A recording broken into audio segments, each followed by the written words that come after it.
ফেব্ৰুৱাৰী মাহৰ কোন তাৰিখে পালন কৰিব শিৱৰাত্ৰি? শিৱৰাত্ৰিত দেৱাদিদেৱ মহাদেৱক কেনেদৰে কৰিব আৰাধনা? মনে বিচৰা স্বামী লাভ কৰিবলৈ শিৱৰাত্ৰিত কৰিব পাৰে এই কাম। শিৱৰাত্ৰিত উপবাস ৰাখিলে ধ্যান দিব এইকেইটা কথা। চতুৰ্দশী তিথিক হিন্দু ধৰ্মত অতি শুভ আৰু বিশেষ বুলি গণ্য কৰা হয়। প্ৰতি মাহত কৃষ্ণপক্ষৰ চতুৰ্দশী তাৰিখে শিৱৰাত্ৰি। শিৱৰাত্ৰিত শিৱৰ উপবাস আৰু পূজা কৰাৰ পৰম্পৰা আছে। শিৱৰাত্ৰিত উপবাসে থাকি শিৱক পূজা কৰিলে সকলো কামনা পূৰণ হয়। বিশ্বাস কৰা হয় যে অবিবাহিত ছোৱালীয়ে যদি শিৱৰাত্ৰিত ব্ৰত পালন কৰে তেন্তে তেওঁলোকে নিজৰ আকাংক্ষিত দৰা পাব। হিন্দু পঞ্জিকা অনুসৰি মাঘ মাহৰ কৃষ্ণপক্ষৰ চতুৰ্দশী তিথি অহা ২৭ ফেব্ৰুৱাৰীৰ নিশা ৮:৩৪ পৰা আৰম্ভ হ'ব। এই তাৰিখ ২৮ ফেব্ৰুৱাৰীৰ সন্ধিয়া ৭:৩৫ শেষ হ'ব। এনে পৰিস্থিতিত ২৭ ফেব্ৰুৱাৰীত শিৱৰাত্ৰি পালন কৰা হ'ব। পুৰুষ মহিলা উভয়ে মাহেকীয়া শিৱৰাত্ৰিৰ ৰোজা পালন কৰিব পাৰে। লগতে অবিবাহিত ছোৱালীয়েও এই ৰোজা পালন কৰিব পাৰে। শিৱৰাত্ৰিৰ দিনা দিনৰে পৰা মাহেকীয়া শিৱৰাত্ৰিৰ ৰোজা আৰম্ভ কৰিব লাগে। মাহেকীয়া শিৱৰাত্ৰিৰ নিশা সজাগ হৈ ভগৱান শিৱক পূজা কৰিব লাগে।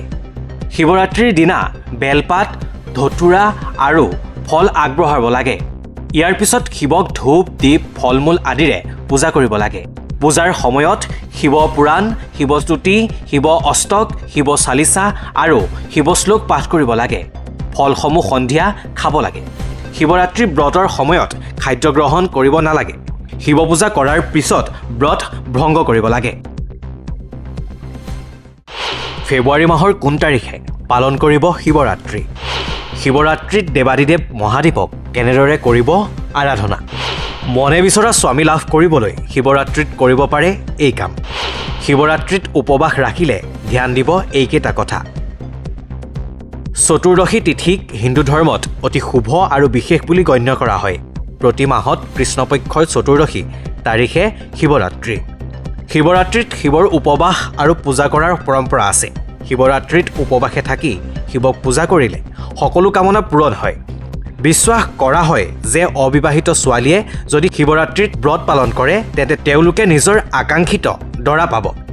হিন্দু পঞ্জিকা অনুসৰি মাঘ মাহৰ কৃষ্ণপক্ষৰ চতুৰ্দশী তিথি অহা ২৭ ফেব্ৰুৱাৰীৰ নিশা ৮:৩৫ পৰা আৰম্ভ হ'ব। এই তাৰিখ ২৮ ফেব্ৰুৱাৰীৰ সন্ধিয়া ৭:৩৫ শেষ হ'ব। এনে পৰিস্থিতিত ২৭ ফেব্ৰুৱাৰীত শিৱৰাত্ৰি পালন কৰা হ'ব। পুৰুষ মহিলা উভয়ে মাহেকীয়া শিৱৰাত্ৰিৰ ৰোজা পালন কৰিব পাৰে। লগতে অবিবাহিত ছোৱালীয়েও এই ৰোজা পালন কৰিব পাৰে।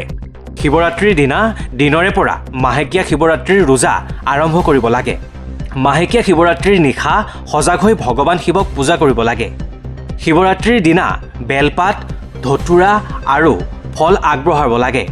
ইয়াৰ পিছত শিৱক ধূপ, দীপ, ফল মূল আদিৰে পূজা কৰিব লাগে। পূজাৰ সময়ত শিৱ পুৰাণ, শিৱস্তুতি, শিৱ অষ্টক, শিৱ চালিচা আৰু শিৱ শ্লোক পাঠ কৰিব লাগে। ফলসমূহ সন্ধিয়া খাব লাগে। শিৱৰাত্ৰি ব্ৰতৰ সময়ত খাদ্য গ্ৰহণ কৰিব নালাগে। শিৱ পূজা কৰাৰ পিছত ব্ৰত ভংগ কৰিব লাগে।